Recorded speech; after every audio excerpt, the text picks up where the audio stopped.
한국이 뭐 경쟁이나 돼? 미국은 당연한 것처럼 한국을 무시했습니다. 이번 아랍의 방산 수주전에서도 마찬가지였죠. 어마어마한 로비를 시도하며 압도적으로 한국을 이길 거라고 예상했던 그들의 생각은 빗나갔습니다. 그리고 아랍이 선택한 결과는 모두를 깜짝 놀라게 했습니다. 구독과 좋아요로 한국을 응원해주세요. 지금 바로 한국인들이 숨겨왔던 비밀이 무엇인지 알아보겠습니다. 그날 에미레이츠 팰리스 호텔 67층 프라이빗 다이닝룸에는 세계 주요 방산업체의 핵심 인사들이 모여 있었죠. 저는 레드마운틴 디펜스의 중동 담당 수석 로비스트로서 이 자리에 참석하고 있었습니다. 20년간 이 업계에서 일해오면서 이런 모임이 실제 계약 성사에 얼마나 중요한지 누구보다 잘 알고 있었거든요. 테이블 위에는 갓 구운 크루아상과 함께 각국의 방산업체 브로셔들이 정갈하게 정리되어 있었습니다. 로키드 마틴과 BAE 시스템즈 그리고 라인메탈 같은 쟁쟁한 이름들이 눈에 들어왔죠. 하지만 그 어디에도 한국 업체의 자료는 보이지 않았습니다. 당연한 일이었어요. 이 자리는 엄격한 초청제로 운영되었고 아랍에미리트 정부가 직접 선별한 글로벌 톱티어 업체들만이 참석할 수 있었으니까요. 프랑스 탈레스의 중동 지역 디렉터인 피에르 듀보아가 커피잔을 들며 여유롭게 말했습니다. 이번 프로젝트는 이미 판세가 정해진 것 같군요. 그의 시선은 자연스럽게 제게 향했고 저는 자신감 넘치는 미소로 화답했어요. 레드마운틴의 패트리어트 업그레이드 시스템은 이미 사우디아라비아에서 완벽한 성능을 입증했었거든요. 영국 BAE의 마케팅 총괄인 제임스 클라크는 아랍 커피를 홀짝이며 고개를 끄덕였습니다. 결국 검증된 기술과 신뢰할 수 있는 파트너십이 승부를 결정하는 법이죠. 그의 말에는 수십 년간 중동 지역에서 쌓아온 경험과 자신감이 묻어났어요. 실제로 이 테이블에 앉은 모든 사람들은 각자 최소 15년 이상 이 지역에서 활동해온 베테랑들이었습니다. 그런데 독일 라인메탈의 아시아 담당 부사장인 하인츠 밀러가 조심스럽게 입을 열었습니다. 혹시 한국 업체들도 관심을 보이고 있지 않나요? 순간 테이블 위로 웃음소리가 터져 나왔어요. 저는 어깨를 으쓱하며 대답했습니다. 한국이요? 이번 프로젝트는 차세대 통합 방공 시스템인데 솔직히 조립 수준의 기술로는 꿈도 꿀 수 없는 영역이죠. 피에르가 코웃음을 치며 거들었습니다. KF-21도 결국 미국과 유럽 기술을 짜깁기 한 것에 불과하잖아요. 천궁 시스템이라는 것도 러시아를 베이스로 한 것이고요. 아랍에미리트가 원하는 건 단순한 무기 구매가 아니라 장기적인 기술 파트너십인데 한국은 아직 기술 공여를 받는 입장이지 않습니까? 제임스가 브리핑 자료를 뒤적이며 비웃듯 말했습니다. 한국이 중동에서 뭘 할 수 있겠어요? 연결고리도 없고 외교적 영향력도 미미하고 무엇보다 이 지역에서 요구하는 수준의 시스템 통합 능력이 있다고 보십니까? 저는 고개를 끄덕이며 답했습니다. 맞습니다. 한국은 여전히 미국 기술에 의존하는 나라예요. GPS와 암호화 통신 그리고 핵심 센서 기술 모든 것이 우리 손안에 있는데 무슨 독자적인 시스템을 만든다는 건지 이해가 안 됩니다. 하인츠가 웃으며 덧붙였습니다. 게다가 한국 업체들은 아직 글로벌 프로젝트 경험이 부족해요. 폴란드에 K9 자주포 몇 대 수출한 게 전부잖아요. 아랍에미리트가 요구하는 것은 차원이 완전히 다른 수준입니다. 국가 전체의 방공망을 설계하고 20년간 지원할 수 있는 체계를 갖춘 곳 말이에요. 피에르가 자신만만하게 말을 이었습니다. 솔직히 한국이 이런 자리에 끼려고 하는 것 자체가 우스꽝스럽죠. 이건 메이저리그인데 아직 마이너리그 수준의 업체가 나서는 격이에요. 아랍에미리트도 바보가 아닌데 검증되지 않은 기술에 수십억 달러를 맡기겠어요? 저는 확신에 찬 목소리로 말했습니다. 한국은 애초에 경쟁 상대가 될 수 없어요. 기술력도 부족하고 로비 경험도 없고 무엇보다 아랍에미리트가 신뢰할 만한 파트너가 아니거든요. 이번 계약은 이미 우리들 사이에서 결정될 것이고 한국은 뉴스로나 결과를 접하게 될 겁니다. 제임스가 시계를 보며 말했습니다. 어차피 공식 입찰 명단에도 없지 않습니까? 아랍에미리트 국방부에서 발표한 초청 업체 리스트를 봐도 한국 이름은 어디에도 없었어요. 당연한 결과죠. 이런 프리미엄 프로젝트는 검증된 글로벌 업체들만 참여할 수 있거든요. 피에르가 여유롭게 말했습니다. 한국 업체들이 설사 관심을 보인다 해도 기술 검증 단계에서 바로 탈락할 겁니다. 아랍에미리트의 요구사항을 보면 실시간 다중 위협 처리, AI 기반 자동 대응과 극한 환경 내구성까지 이런 걸 만족시킬 수 있는 곳은 우리 같은 메이저 업체뿐이에요. 하인츠가 웃으며 덧붙였습니다. 게다가 한국은 로비 시스템도 이해 못하잖아요. 이런 대형 프로젝트는 기술만으로 되는 게 아니에요. 정치적 관계와 경제적 연계 그리고 문화적 이해 모든 것이 복합적으로 작용하는데 한국이 그런 노하우를 갖고 있다고 보세요. 저는 창밖으로 보이는 아부다비의 스카이라인을 바라보며 자신만만하게 말했습니다. 솔직히 한국이 이 자리에 끼려고 하는 것 자체가 시간 낭비입니다. 이건 챔피언스 리그인데 동네 축구팀이 나서는 격이에요. 레드마운틴의 기술력과 미국 정부의 지원, 그리고 지난 30년간 쌓아온 신뢰관계를 생각하면 다른 결과는 상상조차 할 수 없거든요. 그날 저녁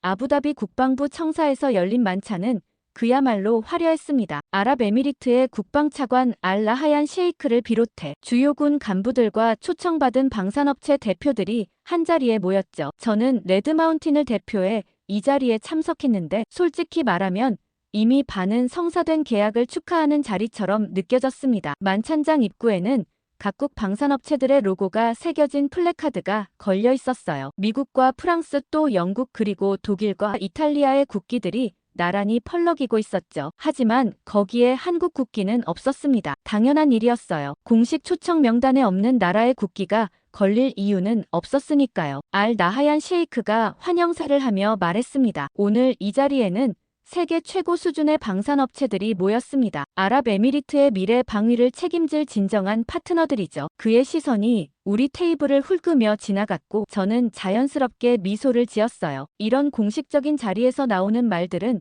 대부분 외교적 수사에 불과하지만 그 속에 담긴 진짜 메시지를 읽는 것이 우리 같은 로비스트의 핵심 역량이었거든요. 제 옆에 앉은 프랑스 탈레스의 피에르 듀보아가 속삭였습니다. 보세요.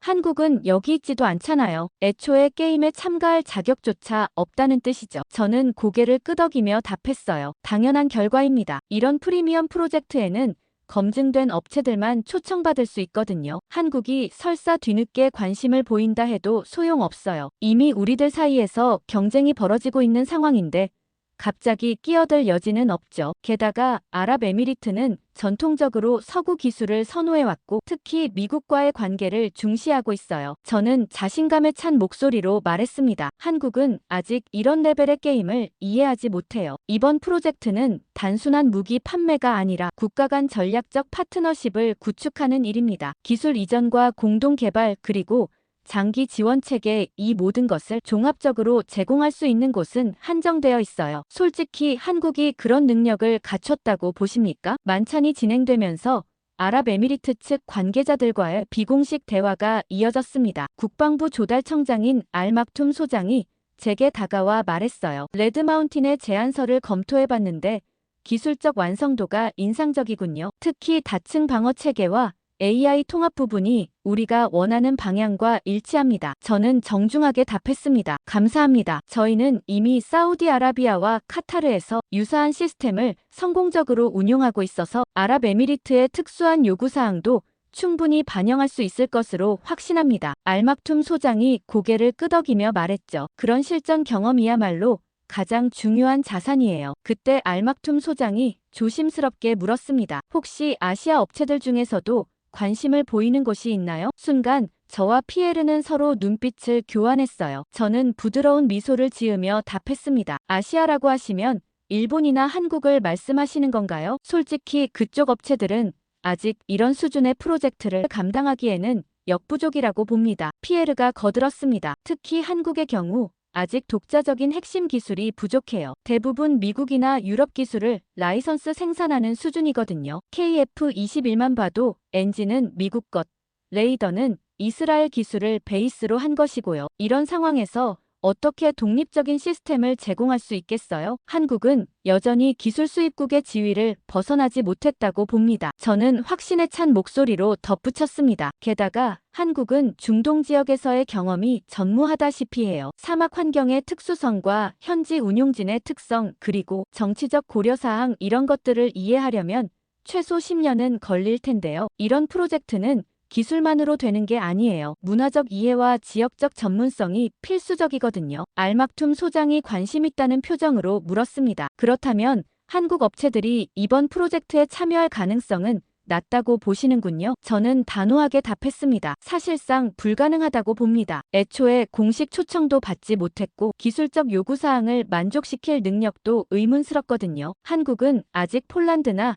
인도 같은 중소시장에서나 통하는 수준이에요. 피에르가 웃으며 말했습니다. 더욱이 아랍에미리트가 추구하는 것은 단순한 장비 도입이 아니라 장기적인 전략적 관계입니다. 한국이 그런 수준의 커미트먼트를 할 수 있을까요? 솔직히 의문이에요. 한국은 아직 글로벌 프로젝트 경험이 부족해요. 이런 메가 프로젝트를 처음부터 끝까지 책임질 수 있는 체계가 갖춰져 있지 않거든요. 저는 와인잔을 들며 자신만만하게 말했습니다. 한국이 K9 자주포 몇 대 수출했다고 해서 갑자기 메이저 리그에 뛸 수 있다고 생각하는 것 자체가 착각이에요. 이번 프로젝트는 수십억 달러 규모의 국가적 사업인데 그런 경험과 노하우가 있다고 보십니까? 제가 20년간 이 업계에서 활동해오면서 본 바로는 한국은 여전히 하청업체 수준이라고 봅니다. 만찬이 끝나갈 무렵 저는 이번 프로젝트가 이미 우리들 사이에서만 결정될 것이라는 확신을 갖고 있었습니다. 한국은 애초에 고려 대상조차 아니었고 설사 뒤늦게 관심을 보인다 해도 경쟁력이 없었으니까요. 그런데 바로 그 순간 알막툼 소장이 조용히 말했습니다. 그런데 한국방산청에서 비공식 접촉을 요청해왔다는 보고를 받았습니다. 그리고 저희 쪽에선 그걸 승인했고요. 저는 코웃음을 쳤습니다. 어차피 게임도 안 될 거 구경이나 하러 온 건가 싶었죠. 다음날 아침 저는 평소보다 일찍 호텔 로비에서 커피를 마시고 있었습니다. 어젯밤 알막툼 소장이 던진 마지막 말이 계속 머릿속을 맴돌았거든요. 한국방산청의 비공식 접촉 요청이라니 도대체 무슨 의도인지 이해할 수 없었어요. 공식 초청도 받지 않은 상황에서 무작정 아부다비까지 와서 뭘 하겠다는 건지 말입니다. 피에르가 신문을 들고 제게 다가왔어요. 그의 표정도 어딘지 심각해 보였습니다. 에반, 이거 봤어요? 그가 건넨 아랍 일간지에는 작은 기사가 하나 실려 있었어요. 한국방산 대표단 아부다비 도착이라는 제목이었죠. 기사 내용은 간단했지만 충격적이었습니다. 한국방산청 차장을 비롯해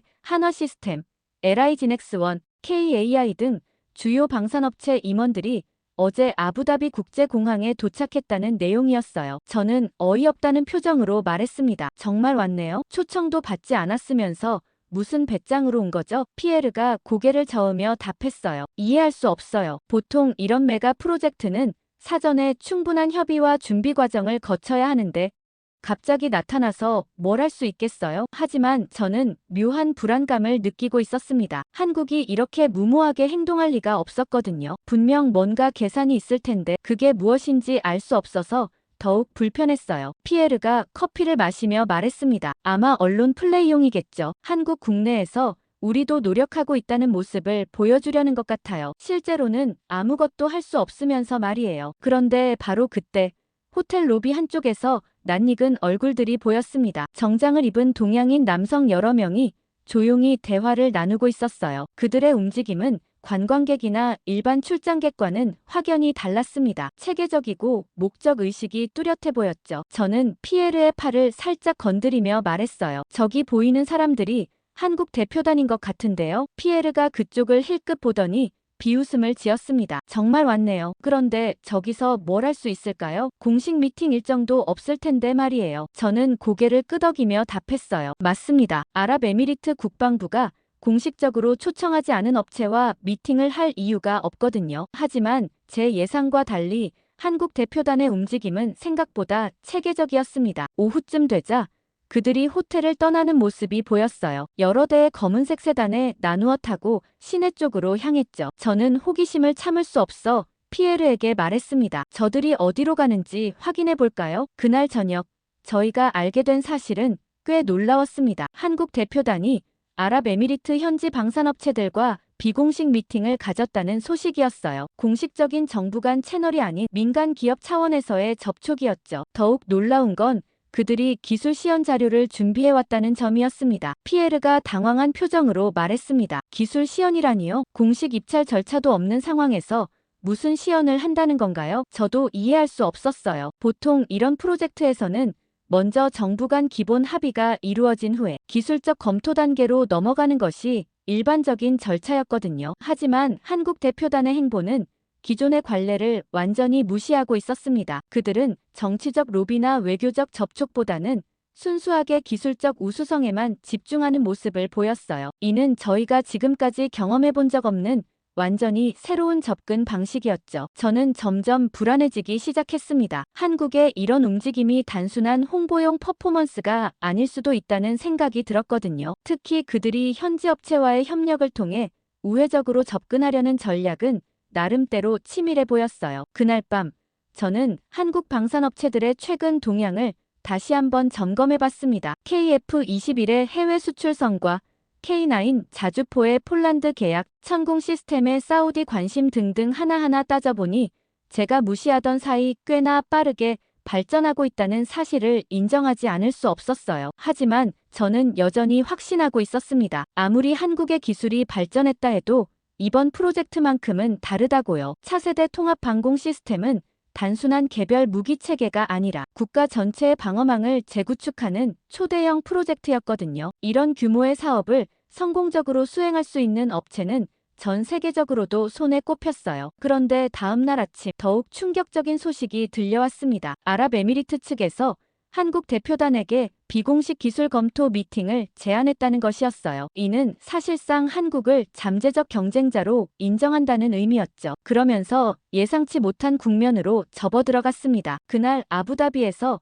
남쪽으로 1시간 거리에 있는 알-다프라 공군기지로 향할 수밖에 없었어요. 그곳에서 예정된 비공식 성능 시연은 애초 계획에 없던 일이었어요. 원래는 서류 검토와 프레젠테이션 정도로 끝날 예정이었는데 아랍에미리트 측에서 갑자기 실제 시연을 요청한 것이었죠. 저는 레드마운틴의 기술진들과 함께 시연장에 도착했습니다. 사막의 뜨거운 모래바람이 얼굴을 스쳤고 기온은 이미 섭씨 45도를 넘어서고 있었어요. 이런 극한 환경에서 제대로 작동하는 시스템은 많지 않았거든요. 그래서 저는 오히려 자신감이 생겼습니다. 레드마운틴의 패트리어트 업그레이드 시스템은 이미 사우디의 사막에서 수년간 검증받은 기술이었으니까요. 피에르가 선글라스를 쓰며 말했습니다. 이 더위에서 제대로 작동할 수 있는 시스템이 얼마나 될까요? 특히 한국 장비들은 온대 기후에 맞춰 설계된 것들이 대부분일 텐데 말이에요. 저는 고개를 끄덕이며 답했어요. 맞습니다. 사막 환경은 단순히 온도만 높은 게 아니에요. 모래먼지, 습도, 변화, 염분 등 모든 것이 장비에 치명적이거든요. 그런데 한국팀이 도착했을 때 저는 조금 놀랐습니다. 그들이 가져온 장비의 규모가 생각보다 컸어요. 대형 트럭 여러 대에 실려온 레이더 시스템과 각종 통신 장비들이 체계적으로 배치되고 있었죠. 이는 단순한 시연용이 아니라 실전 배치 수준의 장비들이었습니다. 한국 측 기술 총괄을 맡은 최희현 박사가 시연 준비를 지휘하고 있었어요. 그의 움직임은 매우 전문적이고 자신감 넘쳐 보였습니다. 저는 피에르에게 속삭였어요. 저 사람 꽤 베테랑 같은데요? 피에르가 어깨를 으쓱하며 답했습니다. 아무리 베테랑이라 해도 이런 극한 환경에서의 경험은 부족할 겁니다. 시연이 시작되자 아랍에미리트의 평가단이 모여들었어요. 알막툼 소장을 비롯해 공군 작전 참모부장, 방공사령관 등 핵심 인사들이 참석했죠. 먼저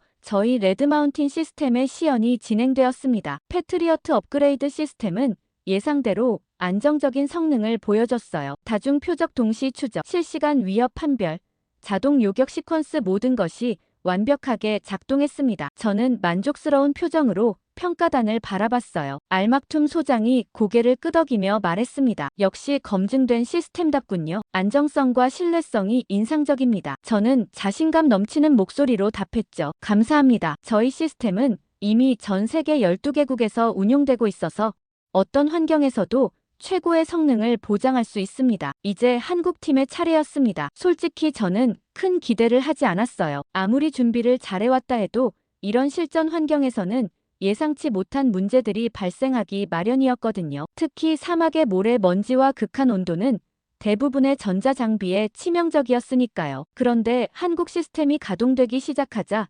저는 점차 당황스러워졌습니다. 그들의 레이더 시스템은 사막 환경에서도 놀라울 정도로 안정적으로 작동하고 있었어요. 더욱 놀라운 건 시스템 구성이었습니다. 기존의 단일 대형 레이더 방식이 아닌 여러 개의 소형 레이더를 네트워크로 연결한 분산형 구조였죠. 최희현 박사가 평가단에게 설명했습니다. 저희 시스템의 핵심은 AI 기반 통합 관제입니다. 개별 센서들이 수집한 정보를 실시간으로 융합하여 최적의 대응 방안을 자동으로 결정하죠. 그의 설명과 함께 대형 스크린에 실시간 상황 화면이 표시되었어요. 수십 개의 가상 표적이 동시에 추적되고 있었고 각각에 대한 위협도 평가와 대응 방안이 즉석에서 계산되고 있었습니다. 피에르가 제게 속삭였습니다. 저건 꽤 인상적인데요. 저도 인정하지 않을 수 없었어요. 한국 시스템의 기술적 완성도는 예상보다 훨씬 높았거든요. 특히 AI 통합 기능은 저희 시스템에도 없는 첨단 기술이었어요. 더욱 충격적인 건 그 다음이었습니다. 한국팀이 갑자기 무인기 여러 대를 띄우기 시작한 거예요. 그리고 그 무인기들이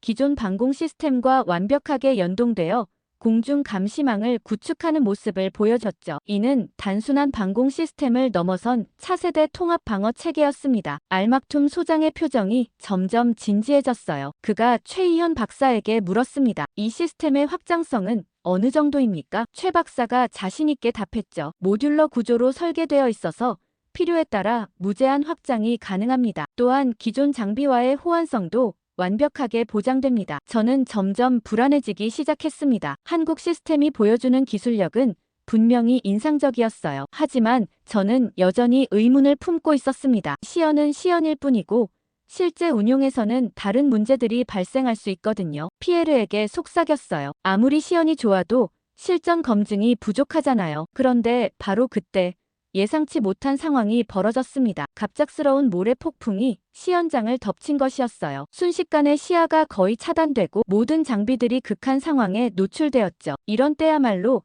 진짜 성능이 드러나는 순간이었습니다. 레드마운틴의 시스템은 일시적으로 성능이 저하되었어요. 레이더 화면에 노이즈가 생기고 일부 통신 채널에서 간헐적인 오류가 발생했죠. 이는 사막 환경에서 흔히 일어나는 현상이었고 곧 정상화될 것으로 예상했습니다. 그런데 놀랍게도 한국 시스템은 모래 폭풍 속에서도 안정적으로 작동을 계속했어요. 분산형 구조 덕분에 일부 센서가 영향을 받아도 전체 시스템은 정상 작동했던 거죠. 오히려 AI가 환경 변화를 감지하고 자동으로 설정을 조정하여 성능을 최적화하는 모습까지 보여줬습니다. 평가단이 웅성거리기 시작했어요. 알막툼 소장이 감탄하며 말했습니다. 이런 극한 상황에서도 성능을 유지하다니 정말 놀랍군요. 저는 말문이 막혔습니다. 한국 기술이 이 정도 수준일 줄은 전혀 예상하지 못했거든요. 모래 폭풍이 지나간 후 시연장의 분위기는 완전히 바뀌어 있었습니다. 더 이상 한국을 무시할 수 없는 상황이 된 거죠. 그날 밤 호텔로 돌아온 저는 한잠도 잘 수 없었습니다. 낮에 목격한 한국 시스템의 성능이 계속 머릿속을 맴돌았거든요. 특히 모래 폭풍 속에서도 흔들림 없이 작동하던 그 안정성은 정말 충격적이었어요. 저는 지난 20년간 이 업계에서 활동하면서 수많은 시연을 봐왔지만 그런 수준의 기술력은 처음 경험하는 것이었습니다. 다음 날 아침 일찍 저는 아랍에미리트 국방부의 한 고위 관계자와 비공식 만남을 가졌습니다. 알자베르 준장은 제가 3년 전부터 꾸준히 관계를 유지해온 인물이었어요. 그는 아랍에미리트의 방산 정책에 상당한 영향력을 가지고 있었고 이번 프로젝트에서도 핵심적인 역할을 하고 있었죠. 저는 조심스럽게 운을 떼었습니다. 준장님, 어제 시연에 대해서 말인데요. 혹시 한국팀이 공식 입찰 절차 없이 참여하는 것이 적절한지 의문이 듭니다. 알자베르 준장이 커피를 홀짝이며 답했어요. 에반, 우리는 최고의 기술을 찾고 있을 뿐입니다. 그것이 어느 나라에서 오든 상관없어요. 저는 더욱 직접적으로 말했습니다. 하지만 절차라는 게 있지 않습니까? 공식 초청도 받지 않은 업체가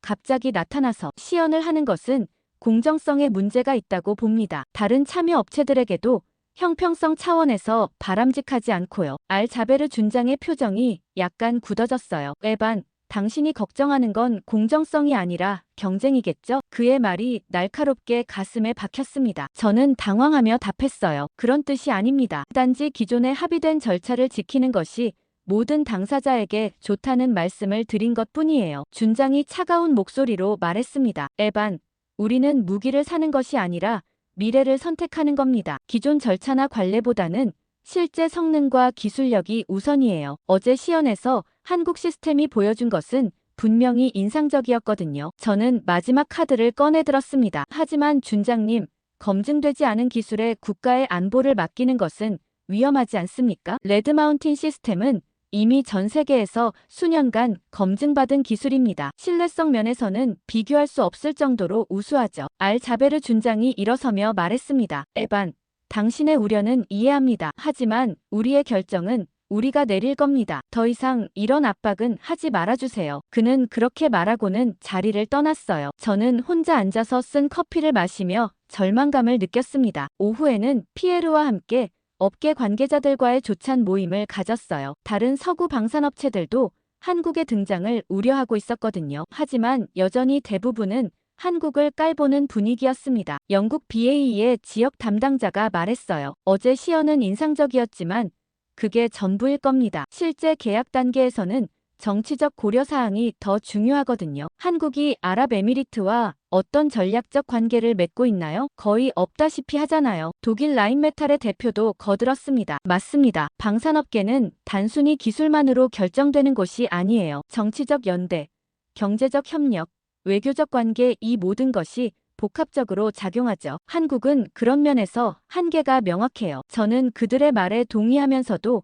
한편으로는 불안했습니다. 어제 본 한국 기술력은 분명히 무시할 수 없는 수준이었거든요. 더욱이 아랍에미리트 측의 반응도 예상보다 훨씬 긍정적이었고요. 하지만 그날 저녁 충격적인 소식이 들려왔습니다. 아랍에미리트 측에서 한국 팀에게 추가 기술 검토 미팅을 요청했다는 것이었어요. 이는 사실상 한국을 공식 경쟁자로 인정한다는 의미였죠. 더욱이 그 미팅이 내일 아침에 잡혀 있다는 것이었습니다. 저는 창밖을 바라보며 혼란스러운 감정에 휩싸였습니다. 지난 20년간 제가 믿어왔던 서구 중심의 방산업계의 질서가 흔들리고 있는 것 같았거든요. 한국이라는 예상치 못한 변수가 등장하면서 모든 계산이 틀어지기 시작한 거죠. 다음 날 아침 저는 다시 한번 알자베르 준장을 만나려 했지만 거절당했습니다. 비서가 전한 말로는 준장이 한국 팀과의 미팅으로 매우 바쁘다는 것이었어요. 이는 제게 명확한 신호였습니다. 더 이상 제가 우선순위가 아니라는 뜻이었죠. 호텔 로비에서 기다리던 중 우연히 한국 대표단이 회의실로 향하는 모습을 봤습니다. 그들의 표정은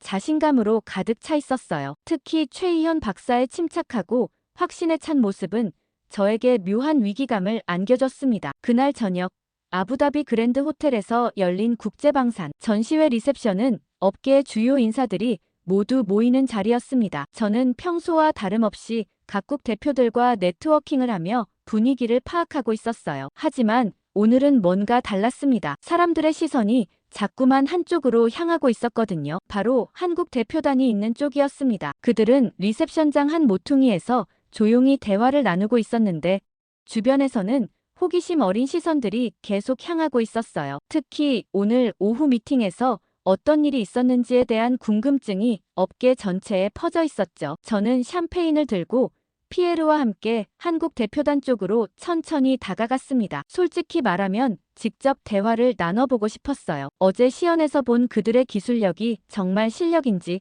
아니면 운 좋게 성공한 일회성 퍼포먼스인지 확인하고 싶었거든요. 한국 측 기술 총괄인 최희현 박사가 다른 참석자들과 대화를 마치고 혼자 서 있는 것을 봤습니다. 저는 이 기회를 놓치지 않고 그에게 다가갔어요. 안녕하세요, 최 박사님. 저는 레드마운틴 디펜스의 에반 로버츠입니다. 어제 시연은 정말 인상적이었어요. 최희현 박사가 정중하게 인사를 받으며 답했습니다. 안녕하세요, 로버츠님. 레드마운틴의 명성은 잘 알고 있습니다. 그의 영어는 유창했고 태도도 침착했어요. 하지만 저는 그의 겸손한 모습 뒤에 감춰진 자신감을 느낄 수 있었습니다. 저는 살짝 비아냥 섞인 미소를 지으며 말했어요. 그런데 한국이 이런 대형 프로젝트에 도전하는 것은 꽤 야심찬 시도네요. 물론 기술적으로는 인상적이었지만 실제 운용에서는 다른 문제들이 많이 발생할 수 있거든요. 특히 이런 규모의 프로젝트는 경험이 매우 중요한데 말이죠. 최희현 박사가 차분하게 답했습니다. 말씀하신 대로 경험은 중요하죠. 하지만 때로는 새로운 접근법이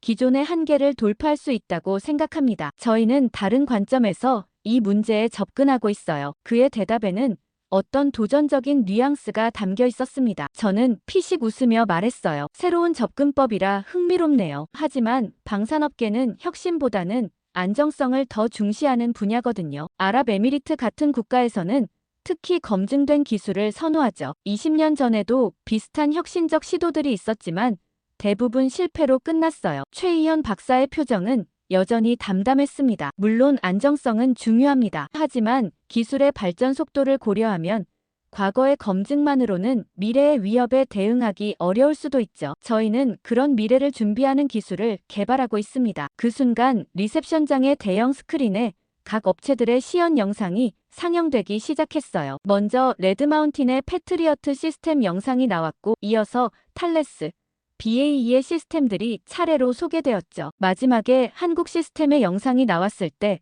리셉션장이 조용해졌습니다. 영상에서는 어제 시연에서 보지 못했던 추가적인 기능들이 소개되고 있었어요. AI가 실시간으로 위협을 분석하고 최적의 대응 방안을 제시하는 모습, 여러 개의 소형 레이더가 하나의 네트워크를 구성하는 장면, 그리고 무인기와의 완벽한 연동 시스템까지 기술적 완성도가 상당히 높아 보였습니다. 저는 스크린을 바라보며 최희연 박사에게 말했어요. 인상적이긴 하네요. 하지만 이런 첨단 기능들이 실제 환경에서도 안정적으로 작동할지는 의문입니다. 특히 중동의 극한 환경에서는 예상치 못한 변수들이 많이 발생하거든요. 최희연 박사가 자신 있게 답했습니다. 저희 시스템은 애초부터 극한 환경을 고려해서 설계되었습니다. 어제 모래 폭풍 중에도 정상 작동한 것을 보셨잖아요. 오히려 그런 상황에서 시스템의 진가가 드러난다고 생각해요. 저는 조금 더 직접적으로 물어봤습니다. 그런데 솔직히 한국이 이런 프로젝트를 따낼 수 있을 것이라고 생각하세요? 정치적 고려사항이나 기존 관계를 생각하면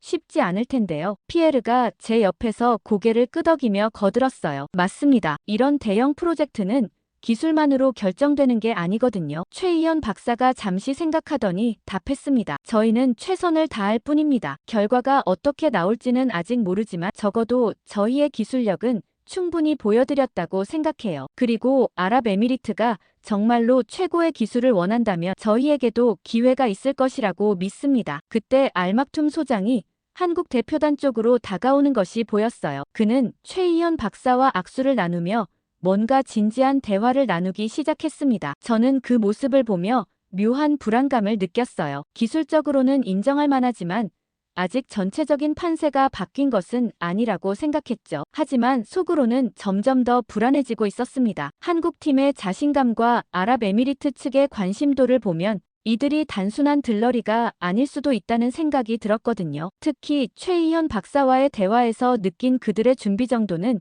예상보다 훨씬 체계적이었어요. 리셉션이 끝나갈 무렵 저는 최희연 박사에게 마지막으로 말했습니다. 어쨌든 흥미로운 경쟁이 될 것 같네요. 최선을 다하시길 바랍니다. 최희연 박사가 정중하게 답했어요. 감사합니다. 로버츠님도 마찬가지고요. 다음 날 아침 저는 평소보다 일찍 일어나 아랍에미리트 국방부 내부 소식통으로부터 온 보고서를 검토하고 있었습니다. 어제 한국 팀과의 추가 기술 검토 미팅 결과에 대한 비공식 평가 내용이었어요. 보고서를 읽으면서 저는 점점 불편한 기분이 들기 시작했습니다. 보고서에 따르면 레드마운틴의 패트리어트 업그레이드 시스템에서 몇 가지 우려사항이 발견되었다고 했어요. 특히 극한 사막 환경에서의 장기간 운용 시 냉각 시스템의 효율성 저하와 일부 센서의 정확도 문제가 지적되었습니다. 이는 어제 모래 폭풍 중에 발생했던 일시적 성능 저하와 관련된 것 같았어요. 더욱 문제가 된 건 현지 정비 지원 체계였습니다. 아랍에미리트 측은 독립적인 유지보수 능력을 매우 중시하고 있었는데 저희 시스템은 여전히 미국 본사의 기술진 파견이나 부품 공급에 의존하는 구조였거든요. 이는 장기적으로 운용 비용 증가와 기술 종속성 문제를 야기할 수 있었어요. 반면 한국 시스템에 대한 평가는 예상외로 긍정적이었습니다. 모듈러 설계로 인한 높은 확장성, AI 기반 자동 진단 시스템, 그리고 무엇보다 현지 기술진만으로도 운용 가능한 단순하면서도 효율적인 구조가 높은 점수를 받았다고 했어요. 저는 피에르에게 급히 전화를 걸었습니다. 피에르, 상황이 좀 심각해지고 있어요. 저희 시스템에 대한 평가가 예상보다 좋지 않습니다. 피에르의 목소리에도 당황스러움이 묻어났어요. 무슨 일인가요? 어제까지만 해도 분위기가 나쁘지 않았는데요. 저는 보고서 내용을 간략히 설명했습니다. 특히 냉각 시스템 문제는 심각해요. 사막 환경에서는 치명적인 약점이 될 수 있거든요. 피에르가 한숨을 쉬며 말했어요. 그건 기존 시스템의 한계죠. 패트리어트는 원래 온대 기후용으로 설계된 거니까요. 문제는 이뿐만이 아니었습니다. 오후에 열린 기술진 워크숍에서 더욱 충격적인 사실을 알게 되었어요. 한국팀이 제시한 시스템은 단순히 기존 기술의 개선이 아니라 완전히 새로운 접근법을 사용하고 있었던 거죠. 최희현 박사가 발표한 내용을 들어보니 한국은 분산형 네트워크 구조를 통해 단일 지점, 고장에 대한 취약성을 원천적으로 해결했다고 했어요. 하나의 거대한 레이더 시스템 대신 여러 개의 소형 모듈을 네트워크로 연결함으로써 일부가 고장 나더라도 전체 시스템은 정상 작동할 수 있다는 것이었죠. 아랍에미리트의 기술진들이 연신 감탄하며 질문을 쏟아내는 모습을 보며 저는 점점 더 불안해졌습니다. 특히 젊은 엔지니어들은 한국 시스템의 혁신적 접근법에 완전히 매료된 것 같았어요. 알막툼 소장이 워크숍 말미에 한 말이 특히 인상적이었습니다. 우리가 원하는 것은 단순히 오늘의 위협을 막는 시스템이 아닙니다. 10년, 20년 후의 위협까지 대응할 수 있는 미래 지향적 시스템이에요. 그의 시선이 한국팀을 향하는 것을 보며 저는 심각한 위기감을 느꼈습니다. 게다가 그날 밤 받은 또 다른 보고서는 저를 더욱 절망스럽게 만들었습니다. 한국이 아랍에미리트와의 경제 협력 확대 방안을 제시했다는 내용이었어요. 단순한 무기 판매가 아니라 기술 이전, 현지 생산, 공동 개발까지 포함한 종합적 패키지를 제안한 것이었죠. 더욱이 한국은 이미 사우디아라비아, 카타르 등 인근 국가들과 유사한 협력을 진행하고 있어서 지역 전체를 아우르는 통합, 방어 네트워크 구축까지 가능하다고 제안했다고 했어요. 이는 아랍에미리트가 꿈꿔왔던 지역 방어 허브 역할과 정확히 일치하는 비전이었습니다. 저는 머리를 감싸쥐고 앉아 있었어요. 한국이 단순히 기술만으로 승부하는 게 아니라 전략적 사고까지 갖추고 접근하고 있다는 사실이 충격적이었거든요. 이는 저희가 예상했던 기술력 부족으로 인한 자연스러운 탈락 시나리오와는 완전히 다른 상황이었습니다. 피에르가 늦은 시간에 제게 전화를 걸어왔어요. 에반, 방금 아랍에미리트 내부 소식을 들었는데요. 한국 시스템에 대한 평가가 예상보다 훨씬 높다고 해요. 심지어 일부에서는 한국을 우선 협상 대상으로 고려해야 한다는 의견까지 나오고 있다더군요. 저는 말문이 막혔습니다. 불과 며칠 전까지만 해도 한국을 경쟁 상대로 여기지도 않았는데 이제는 우선 협상 대상이라니요. 이런 급변하는 상황을 어떻게 받아들여야 할지 모르겠었어요. 그날 밤 저는 잠들지 못하고 창밖을 바라봤습니다. 아부다비의 화려한 야경이 평소와 다름없이 펼쳐져 있었지만 제게는 모든 것이 불확실하게 느껴졌어요. 지난 20년간 쌓아온 경험과 직감이 모두 틀릴 수도 있다는 생각이 들었거든요. 한국이라는 예상치 못한 변수가 등장하면서 이번 프로젝트의 판세가 완전히 달라지고 있었습니다. 더 이상 기존의 관례나 기대만으로는 결과를 예측할 수 없는 상황이 된 거죠. 다음 날 아침, 저는 더 이상 수동적으로 상황을 지켜볼 수만은 없다고 판단했습니다. 한국팀의 움직임이 예상보다 훨씬 체계적이고 전략적이라는 사실을 깨달았거든요. 이제는 직접 그들과 접촉해서 실체를 파악해야 할 때였어요. 호텔 로비에서 한국 방산청 팀장인 김성호 과장을 우연히 마주쳤습니다. 저는 이 기회를 놓치지 않고 그에게 다가갔어요. 김 과장님, 안녕하세요. 혹시 시간이 되시면 잠깐 커피 한잔 하면서 이야기를 나눌 수 있을까요? 김성호 과장이 정중하지만 경계하는 표정으로 답했습니다. 안녕하세요, 로버츠님. 죄송하지만 오늘 일정이 매우 빡빡해서요. 다음 기회에 뵙겠습니다. 그의 거절은 예의 바르지만 단호했어요. 저는 조금 더 적극적으로 말했습니다. 저희도 같은 업계에서 일하는 동료인데 서로 정보를 교환하는 것도 나쁘지 않을 것 같은데요. 특히 이번 프로젝트에 대한 양측의 견해를 나누면 도움이 될 수도 있고요. 하지만 김성호 과장의 반응은 여전히 냉담했습니다. 로버츠님, 저희는 공정한 경쟁을 원합니다. 사전에 다른 업체와 협의하거나 조율하는 것은 적절하지 않다고 생각해요. 양해해 주시기 바랍니다. 그는 그렇게 말하고는 자리를 떠났어요. 저는 그의 뒷모습을 바라보며 당황스러움을 감출 수 없었습니다. 이는 제가 예상했던 반응과는 완전히 달랐어요. 보통 이런 상황에서는 업체 간의 비공식적인 접촉이나 정보 교환이 일어나는 것이 일반적이었거든요. 하지만 한국팀은 철저히 독립적으로 움직이고 있었습니다. 한국이 이렇게 자신감 있게 행동하는 배경에는 분명 뭔가가 있을 것이라고 생각했어요. 그래서 다른 방법을 시도해 보기로 했습니다. 오후에 저는 아랍에미리트 현지 방산업체 관계자를 통해 한국팀의 동향을 파악하려 했어요. 알 아흐메드 디렉터는 제가 3년 전부터 알고 지낸 현지 업체 대표였습니다. 그는 한국팀과도 접촉을 가진 것으로 알고 있었어요. 알 아흐메드가 조심스럽게 말했습니다. 에반,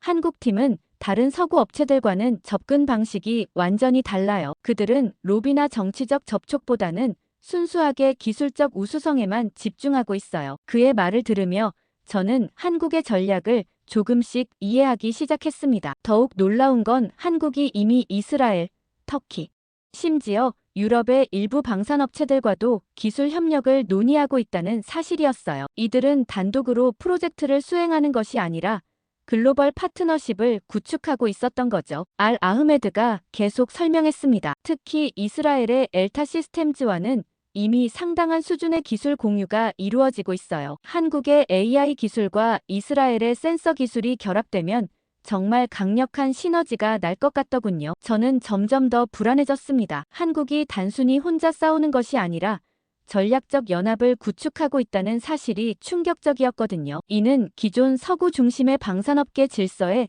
정면으로 도전하는 행위였어요. 그날 저녁, 저는 또 다른 충격적인 사실을 알게 되었습니다. 아랍에미리트 내부에서 한국의 제안이 단순한 기술 평가 차원을 넘어서 정책적 검토 단계로 격상되었다는 소식이었어요. 이는 곧 정부 최고 위층에서 한국 방안을 진지하게 고려하고 있다는 의미였죠. 상황이 급박하게 돌아가자 저는 마지막 카드를 꺼내들기로 결심했습니다. 아랍에미리트 왕실과의 직접적인 연결고리를 활용하는 것이었어요. 제가 5년 전부터 알고 지낸 알 나하얀 왕세제의 측근인 알 마크툼 고문과의 개인적 관계를 이용하기로 했죠. 알 마크툼 고문은 왕실의 대외 정책 자문을 담당하는 핵심 인물이었습니다. 그는 미국에서 10년간 유학한 경험이 있어서 서구 문화를 잘 이해하고 있었고 특히 방산업계의 복잡한 이해관계에 대해서도 해박한 지식을 갖고 있었어요. 저는 그와의 사적 만남을 요청했습니다. 에미레이츠 팰리스 호텔의 프라이빗 라운지에서 이루어진 만남에서 저는 최대한 조심스럽게 화제를 꺼냈어요. 고문님, 이번 방공 시스템 프로젝트에 대해 말씀드리고 싶은 것이 있습니다. 알 마크툼 고문이 차를 홀짝이며 답했습니다. 에반, 무엇이든 말해보세요. 저는 심호흡을 한 뒤 말했어요. 솔직히 한국 업체가 갑작스럽게 끼어든 것에 대해 우려가 있습니다. 공식 절차를 거치지 않고 참여하는 것이 과연 적절한지 의문스럽거든요. 알 마크툼 고문의 표정이 약간 굳어졌습니다. 에반, 당신이 말하는 공식 절차라는 것이 정확히 무엇을 의미하는 건가요? 저는 당황하며 설명했어요. 보통 이런 대형 프로젝트는 사전에 정해진 업체들만 참여하는 것이 관례잖아요. 갑작스러운 변수는 전체 일정에 혼란을 줄 수 있고요. 고문이 날카로운 시선으로 저를 바라보며 말했습니다. 에반, 당신은 우리가 누구의 허락을 받아 결정을 내려야 한다고 생각하는 건가요? 우리는 주권 국가이고 우리의 안보는 우리가 결정합니다. 그의 목소리에는 분명한 경고의 뉘앙스가 담겨 있었어요. 저는 급히 말을 돌렸습니다. 그런 의미가 아닙니다. 단지 검증된 파트너와 함께하는 것이 안전하다는 말씀을 드린 것뿐이에요. 레드마운틴은 지난 30년간 중동 지역에서 완벽한 신뢰성을 보여왔잖아요. 알 마크툼 고문이 잠시 침묵하더니 말했습니다. 에반, 솔직히 말해보세요. 당신이 정말로 우려하는 것은 우리의 안보입니까?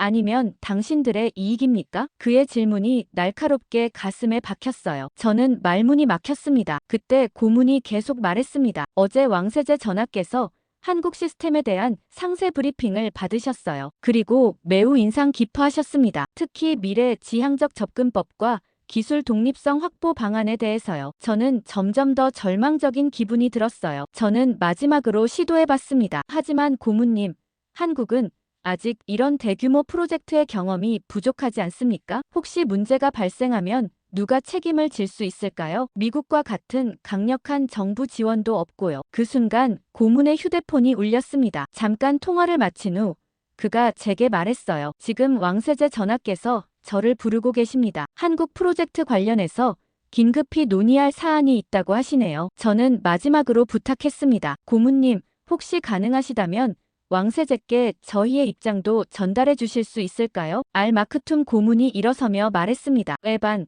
왕세제 전하께서는 이미 모든 것을 충분히 검토하셨어요. 그리고 결정을 내리셨습니다. 고문이 떠나기 전에 마지막으로 한 말이 저에게는 결정타였습니다. 로비의 시대는 끝났어요, 에반. 우리는 미래를 선택하고 있습니다. 그 말을 듣는 순간 저는 모든 것이 끝났다는 것을 깨달았어요. 그날 저녁, 피에르와 함께 호텔바에서 술을 마시며 상황을 정리해봤습니다. 피에르가 절망적인 표정으로 말했어요. 에반, 왕실 라인까지 막혔다면 이제 정말 방법이 없는 것 같아요. 저는 고개를 끄덕일 수밖에 없었습니다. 더욱 충격적인 소식은 그 다음날 들려왔어요. 아랍에미리트 왕세제가 직접 기자회견을 열어 이번 방공 시스템 프로젝트에 대한 정부의 입장을 발표한다는 것이었습니다. 이는 매우 이례적인 일이었어요. 기자회견에서 왕세제는 명확하게 말했습니다. 우리는 과거에 얽매이지 않고 미래를 내다보는 기술을 선택할 것입니다. 어떤 외부의 압력이나 기존 관습에도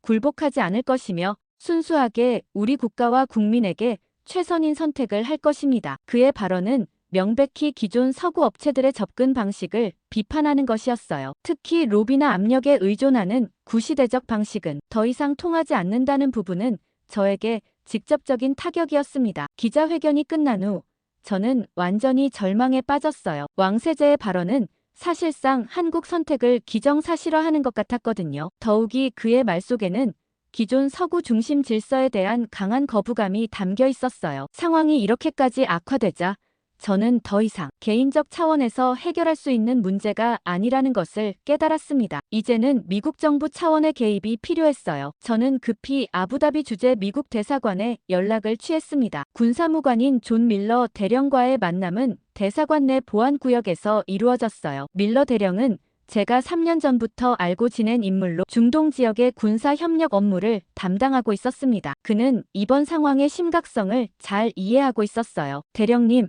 상황이 매우 심각합니다. 한국이 예상보다 훨씬 강력한 경쟁자로 떠오르고 있어요. 이대로 가면 정말로 계약을 이룰 수도 있습니다. 밀러 대령이 심각한 표정으로 고개를 끄덕였어요. 워싱턴에서도 이미 상황을 파악하고 있습니다. 상당히 우려스럽게 생각하고 있어요. 저는 더욱 급박하게 말했습니다. 혹시 정부 차원에서 아랍에미리트에 압력을 가할 수 있을까요? 한미 동맹의 중요성이나 장기적 관계를 강조해서 말이에요. 밀러 대령이 잠시 생각하더니 답했어요. 이미 논의 중입니다. 하지만 아랍에미리트도 만만치 않은 상대예요. 그날 오후 놀랍게도 미국 대사 데이비드 레이놀즈가 직접 아랍에미리트 외무부를 방문했다는 소식이 들려왔어요. 이는 매우 이례적인 움직임이었습니다. 보통은 이런 상업적 이슈의 대사가 직접 나서지 않거든요. 하지만 그 결과는 제가 기대했던 것과는 정반대였습니다. 아랍에미리트 외무장관은 미국 대사에게 명확하게 말했다고 해요. 우리는 주권 국가로서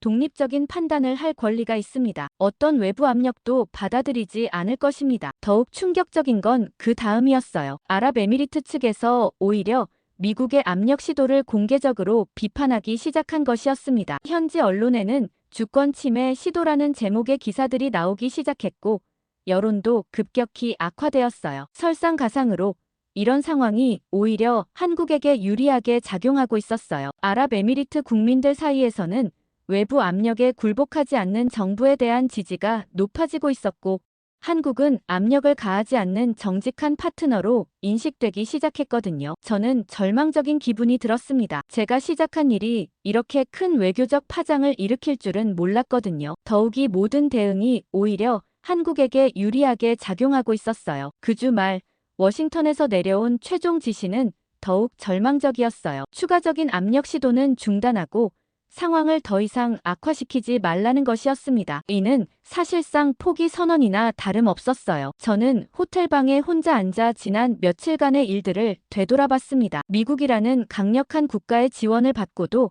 작은 나라 한국 앞에서 무력감을 느끼고 있다니 정말 믿기 어려운 일이었어요. 그날 밤 저는 처음으로 이번 프로젝트의 완전한 패배를 인정할 수밖에 없었습니다. 기술력, 로비력, 정치적 압력 모든 카드를 써봤지만 결국 한국의 새로운 접근법 앞에서는 무력했던 거죠. 이제 남은 것은 최종 발표를 기다리는 일뿐이었습니다. 얼마 후 아부다비 국방부 대회의실에는 긴장감이 흘렀습니다. 각국 방산업체 대표들과 현지 언론진 그리고 아랍에미리트 정부 고위 관계자들이 모두 모인 가운데 최종 발표가 이루어질 예정이었어요. 저는 맨 앞줄에 앉아 있었지만 마음은 이미 체념 상태였습니다. 알 나하얀 국방차관이 연단에 올라서며 엄숙하게 말했습니다. 오늘 우리는 아랍에미리트의 미래 방위를 책임질 차세대 통합 방공 시스템 사업자를 발표하게 되었습니다. 이번 선정 과정에서 우리는 순수하게 기술적 우수성과 미래 지향성만을 기준으로 판단했습니다. 차세대 통합 방공 시스템 구축 사업의 최종 선정 업체는 대한민국 방산연합체입니다. 그 순간 회의실이 술렁였어요. 예상했던 결과이긴 했지만 실제로 들으니 충격이 컸습니다. 국방차관이 한국 기술에 대한 극찬을 쏟아내기 시작했습니다. 한국이 제시한 AI 기반 통합 관제 시스템은 그야말로 혁신적이었습니다. 기존의 수동적 위협 탐지를 넘어서 능동적 학습을 통해 미지의 위협까지 예측하고 대응하는 기술은 현재 전 세계에서 유일무이한 수준입니다. 특히 분산형 네트워크 구조는 기존 방공 시스템의 한계를 완전히 뛰어넘었습니다. 단일 지점 고장으로 인한 전체 시스템 마비라는 치명적 약점을 원천적으로 해결했을 뿐만 아니라 각 모듈이 독립적으로 진화하면서 전체 성능이 지속적으로 향상되는 구조는 정말 놀라웠습니다. 무엇보다 인상적이었던 것은 극한 환경 적응 능력이었습니다. 차관이 목소리에 감탄을 담아 말했어요. 모래 폭풍이라는 최악의 조건에서도 성능 저하 없이 안정적으로 작동하는 모습을 보았을 때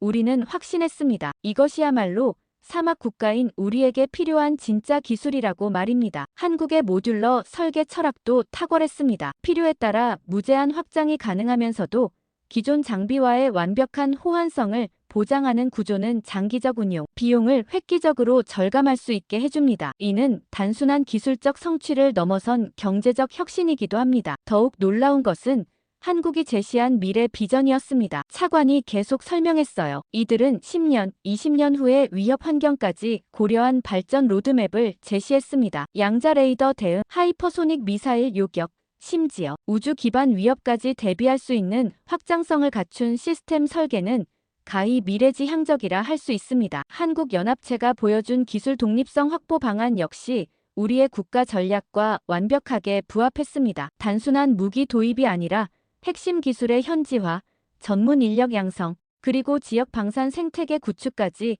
아우르는 종합적 접근은 다른 어떤 업체도 제시하지 못한 수준이었습니다. 저는 멍하니 그 찬사들을 들었습니다. 차관의 말 하나하나가 한국 기술의 우수성을 입증하고 있었어요. 더 이상 한국을 과소평가할 여지는 없었습니다. 그들은 이미 세계 최고 수준을 넘어선 독창적 영역에 도달해 있었던 거죠. 발표가 끝난 지 일주일 후 저는 워싱턴 DC의 레드마운틴 본사에 앉아 있었습니다. 로버트 스미스 부사장과의 면담은 예상보다 따뜻했어요. 그는 저를 비난하지 않았습니다. 오히려 이번 경험을 통해 회사 전체가 배워야 할 것들이 많다고 했죠. 에반, 이번 일로 우리는 중요한 교훈을 얻었어요. 세상이 변하고 있다는 것을 깨달았습니다. 스미스 부사장이 창밖을 바라보며 말했어요. 한국의 부상은 이제 무시할 수 없는 현실이에요. 우리도 변해야 합니다. 저는 고개를 끄덕이며 답했습니다. 맞습니다. 한국의 기술력은 정말 인상적이었어요. 특히 그들의 혁신적 사고방식은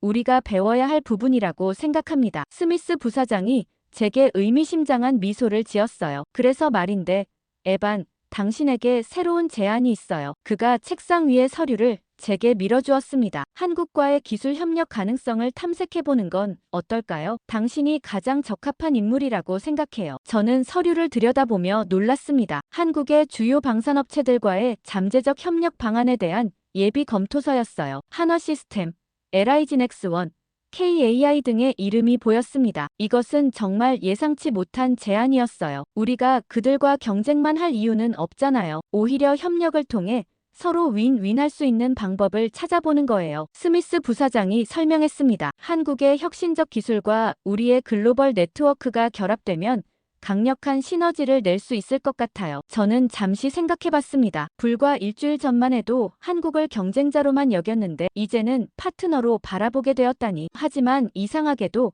그 아이디어가 매력적으로 느껴졌어요. 특히 관심 있는 분야가 AI 통합 시스템이에요. 한국이 이번에 보여준 기술은 정말 혁신적이었거든요. 만약 우리의 하드웨어 기술과 결합된다면 저는 점점 더 흥미를 느끼기 시작했습니다. 스미스 부사장이 계속 설명했어요. 에반, 당신은 이번에 한국을 직접 경험해봤잖아요. 그들의 기술력과 사고방식을 가장 잘 이해하고 있어요. 그래서 당신이 이 프로젝트를 이끌어주기를 바라는 거예요. 저는 서류를 더 자세히 살펴봤습니다. 단순한 기술 도입이 아니라 진정한 파트너십을 구축하는 내용이었어요. 공동 연구개발, 기술 공유, 심지어 합작회사 설립까지 고려되어 있었습니다. 그런데 한국 측에서 이런 협력에 관심이 있을까요? 저는 궁금했습니다. 이제 그들은 독자적으로 충분히 성공할 수 있는 역량을 갖췄는데 말이에요. 스미스 부사장이 웃으며 답했어요. 그것을 알아보는 것도 당신의 몫이에요. 그날 오후 저는 집에 돌아가서 혼자 생각에 잠겼습니다. 한국과의 협력이라 몇 주 전만 해도 상상할 수 없었던 일이었어요. 하지만 아부다비에서 직접 경험한 한국의 실력을 생각하면 오히려 당연한 선택일 수도 있었습니다. 저는 최희연 박사가 마지막에 한 말을 떠올렸습니다. 앞으로도 어디선가 만나게 될 것 같은데요. 그때는 좋은 동료로 만날 수 있기를 바랍니다. 어쩌면 그 시간이 지금일 수도 있겠다는 생각이 들었어요. 다음 날 아침, 저는 스미스 부사장에게 전화를 걸었습니다. 부사장님, 한국 프로젝트 제안을 받아들이겠습니다. 언제 출발하면 될까요? 그의 목소리에서 기쁨이 묻어났어요. 좋아요, 에반. 다음 주에 서울로 출발할 수 있도록 준비하겠습니다. 일주일 후, 저는 인천국제공항에 도착했습니다. 아부다비와는 완전히 다른 분위기였어요. 깔끔하고 효율적인 공항시설, 그리고 어딘지 모르게 역동적인 에너지가 느껴졌습니다. 서울 시내로 향하는 택시 안에서 저는